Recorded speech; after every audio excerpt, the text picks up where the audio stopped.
30% औरतें अपने पार्टनर के जरिए वायलेंस एक्सपीरियंस करते हैं। 1500 औरतें हर साल भारत में मारे जाते हैं अपने बॉयफ्रेंड या हस्बैंड के हाथों। ये आंकड़े डाउरी डेथ्स के अलावा है। किसी भी हॉस्पिटल के इमरजेंसी डिपार्टमेंट में जाते हो 30% बैटर्ड औरतें मिलेंगी। Still, 90% women do not report. Today's topic is intimate partner violence.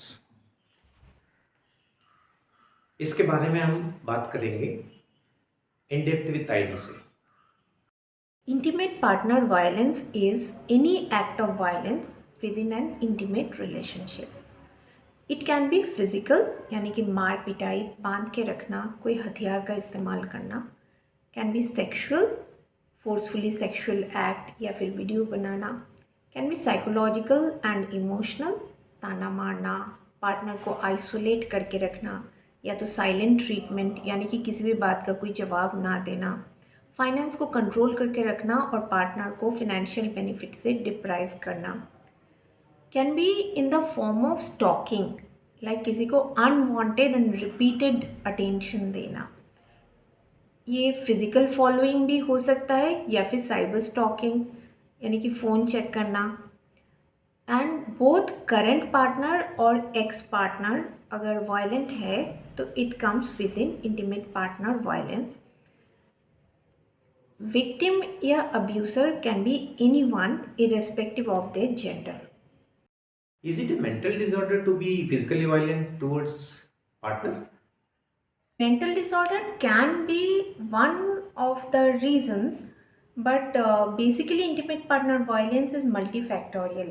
Genetic हो सकता है, चाइल्डहुड एक्सपीरियंस के ऊपर हो सकता है, आपने बचपन में ऐसा देखा हो या आपके साथ अब्यूज़ हुआ हो, या फिर आपका सोशियो कल्चरल बैकग्राउंड, अगर वहाँ ये मार पिटाई को आम बात माना जाता है तो आप में वो टेंडेंसी रहेगा।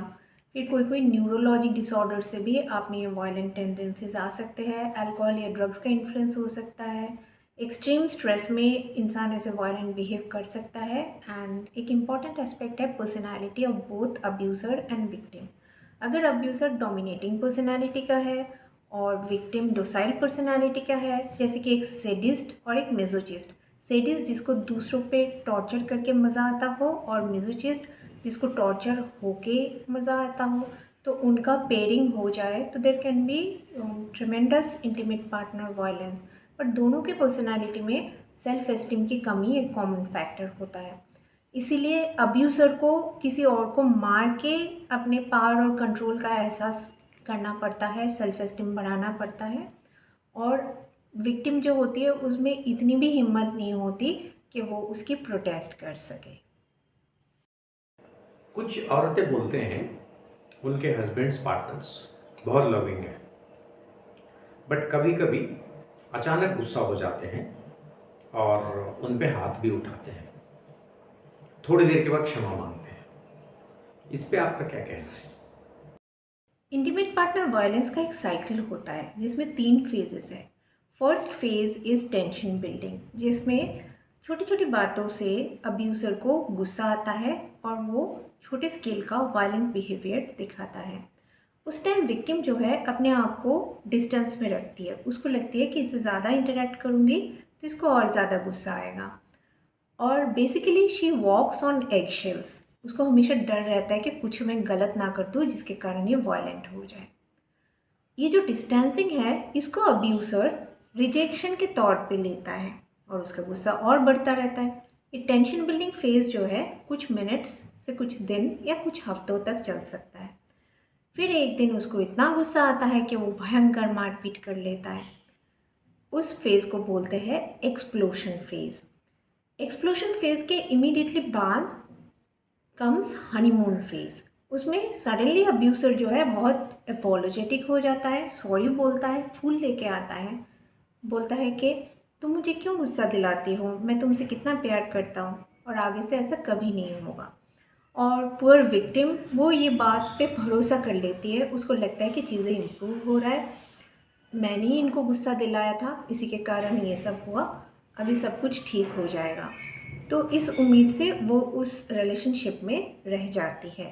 एट द सेम टाइम इसमें एक और फीचर है कि अब्यूसर जो है विक्टिम को सारे सपोर्ट सिस्टम से दूर कर देता है।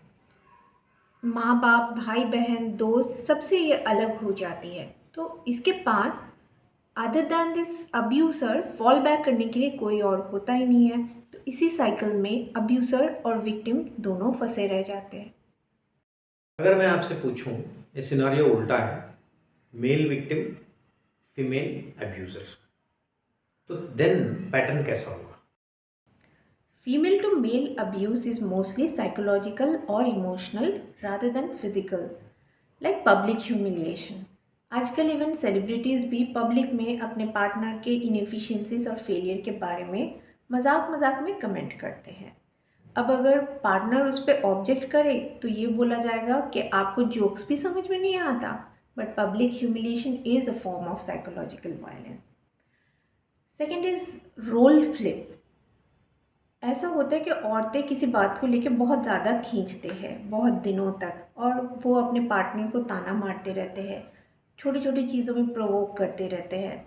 बहुत दिनों तक वो आदमी जो है रिएक्ट नहीं करता। फिर एक दिन उसको बहुत गुस्सा आ जाता है, उस दिन वो कोई वायलेंट एक्ट करता है, जैसे कि सामान उठा के फेंकना, दरवाज़ा पटकना या कुछ और। So immediately the tables turn, the lady becomes victim and the man becomes abuser. और अभी तक के जितने प्रोवोकेशंस थे इसके पीछे वो नल एंड वॉइड हो जाता है। Next is putting the man into a guilt trip. Like हर चीज़ में ये बोलना कि ये आपकी गलती है, मैं खुश नहीं हूँ क्योंकि आप मुझे खुश रखना नहीं जानते हो, मेरे सारे फ्रेंड्स कुछ लाइफस्टाइल जी रहे हैं, आप मुझे वो दे नहीं पा रहे हो, मेरा बच्चा अच्छे स्कूल में नहीं जा रहा है बिकॉज ऑफ यू। तो इवेंचुअली वो मैन को भी लगने लगता है कि जितना भी गलत हो रहा है इस औरत के लाइफ में उसके लिए वही रिस्पॉन्सिबल है। मेरे कुछ दोस्त लोग ये बातें करते हैं कि उनके पार्टनर्स उनसे बात करते समय, आर्गुमेंट करते समय ये बातें बोलते हैं कि ये इंसिडेंट तब नहीं हुआ था, ये तब था, ये अब था, वो डेट वो नहीं था, ये जगह वो नहीं था, तुमने ये नहीं कहा था, तुमने ऐसे कहा था करके, जिससे लोगों को ये डाउट आने लगता है कि क्या हमारे मेमोरी खराब हो गया है या ये मैनिपुलेट कर रहे हैं। You mean gas lighting? पता है ये कॉन्सेप्ट कहाँ से आया? 1938 में एक लेजेंडरी प्ले गैस लाइट, जिसमें हीरो जैक अपने घर का गैस लाइट डिम करके और फ्लिकर करके अपनी वाइफ बेला को कंफ्यूज करता था और ये जताने की कोशिश करता था that Bella is imagining things. Eventually Bella को भी अपने सैनिटी और मेमोरी पे डाउट्स आने लगे। Gaslighting is a technique of psychological violence which can be used by both genders. So इससे बचने का यही तरीका है कि आप हर इंसिडेंट को तभी के तभी रिकॉर्ड करके रखिए। बाद में अगर आपका पार्टनर वो वर्जन चेंज करना चाहे तो आपको समझ में आ जाएगा। हमारा एक दोस्त है, सोशली वेरी एक्टिव था और शादी के बाद वो लोगों से मिलना जुलना बंद कर दिया। रिसेंटली उनका पेरेंट्स से मेरा बात हुआ। उनका पेरेंट्स का कहना है कि उसका वाइफ किसी से मिलने नहीं देती है। आपका क्या कहना है इस पे? वेल, आइसोलेट तो करते हैं पर बहुत ऑब्वियस तरीके से नहीं कि तुम इससे मत मिलो, उससे मत बात करो। उनका तरीका थोड़ा सटल होता है। जैसे मैं एक मिसेस एक्स को जानती हूँ, जो जब भी मिस्टर एक्स किसी दोस्त या रिलेटिव से मिलने जाने वाले होते हैं जो मिसेस एक्स को पसंद नहीं है, Mrs X starts with a fight. But वो फाइट इस विजिट से रिलेटेड नहीं है। Fight will be related to some पुराना टॉपिक, बट उसका टाइमिंग ऐसा होगा कि मिस्टर एक्स या तो इस विजिट के लिए लेट हो जाएंगे या उनसे स्किप हो जाएगा या उनका मूड इतना ख़राब हो जाएगा कि वो जाएंगे ही नहीं। Followed by Mrs x mister x को इतना प्यार करते हैं ये जताने के लिए कि हमें किसी तीसरे की कोई ज़रूरत ही नहीं है, हम एक दूसरे के लिए काफ़ी है, and she even rewards him with sex. So eventually mister x जो है सबसे आइसोलेट हो जाते हैं। एक मिसेस वाई है, उनका तरीका अलग है। वो मिस्टर वाई को इमोशनली ब्लैकमेल करते हैं। जैसे मिस्टर वाई कई बार उनको छोड़ के जाने के बारे में सोचा तो मिसेस वाई बोलते हैं मैं सुसाइड कर लूँगी। जब भी वो ऐसे कोई बाउंड्री सेट करते हैं या ऐसा कोई फॉर्मनेस दिखाते हैं तो मिसेस वाई को पैनिक अटैक आ जाता है। तो इवेंचुअली मिस्टर वाई सबसे डिस्कनेक्टेड रहते हैं।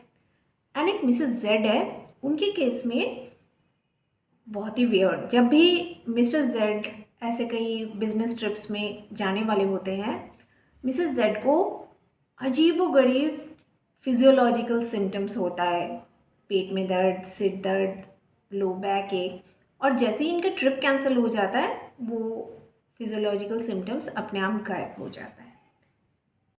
क्या यही कारण है मिस्टर एक्स वाई जेड ये अपने अपने रिलेशनशिप में कंटिन्यू हो रहे हैं? मिस्टर एक्स के केस में it is financial, because mister x ने अपनी सारी सेविंग लगा के घर खरीदा है जो कि मिसेस एक्स के नाम पे है, और अगर डिवोर्स ले लेते हैं तो मिस्टर एक्स के इनकम के एक अच्छा खासा पोर्शन मिसेस एक्स को चला जाएगा, because she is a home maker.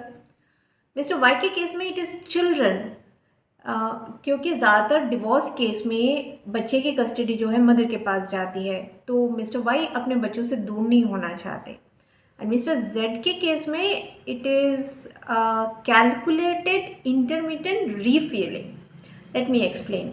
Mrs Z suddenly बहुत लविंग हो जाती है, बहुत केयरिंग हो जाती है, पर बहुत कम समय के लिए, उतने ही समय के लिए जिससे मिस्टर जेड को लगे कि इस रिलेशनशिप में अब भी बहुत कुछ बाकी है, चीज़ें इम्प्रूव हो रहे।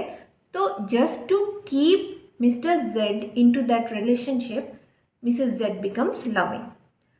तो अलग अलग मर्द जो है ऐसे अब्यूसिव रिलेशनशिप में अलग अलग कारणों से रह जाते हैं। तो कोई इंसान ऐसे एब्यूजिव रिलेशनशिप में फंस जाए, उसको क्या करना चाहिए? मोस्ट इम्पॉर्टेंट तो चीज़ों को रिकॉर्ड करिए। कोई भी थ्रेट हो, जेस्चर हो, वार्निंग हो, टेलीफोनिक मैसेज हो या एक्टिविटी हो, उसको रिकॉर्ड करना बहुत ज़रूरी है। सपोर्ट सिस्टम बनाइए, अपने फ्रेंड्स रिलेटिव्स से कनेक्ट कीजिए या कोई हेल्थ केयर प्रोफेशनल के पास जाइए। हेल्पलाइन नंबर्स है 1091, 112। पिंक बूथ है जो ऐसे इंसिडेंट्स में बहुत फास्ट कार्रवाई करते हैं। डोमेस्टिक वायलेंस एक्ट 2005 वो औरतों को प्रोटेक्ट करते हैं इंटीमेट पार्टनर वायलेंस के केस में। एंड यहाँ पे आता है importance of counselling.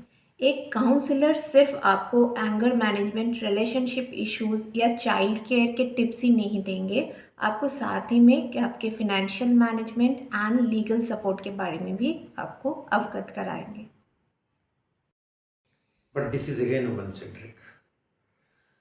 Main report नहीं करते हैं, करने से कोई भरोसा भी नहीं करेगा, उल्टा हंसेगा। इनके लिए ना कोई सपोर्ट ग्रुप है ना कोई कानून है। Do you feel biased as a counsellor?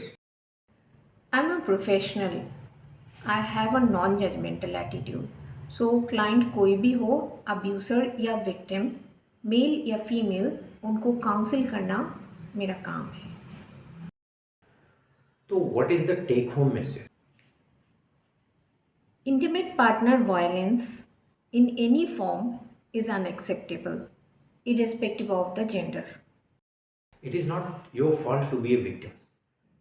It is your right to seek help.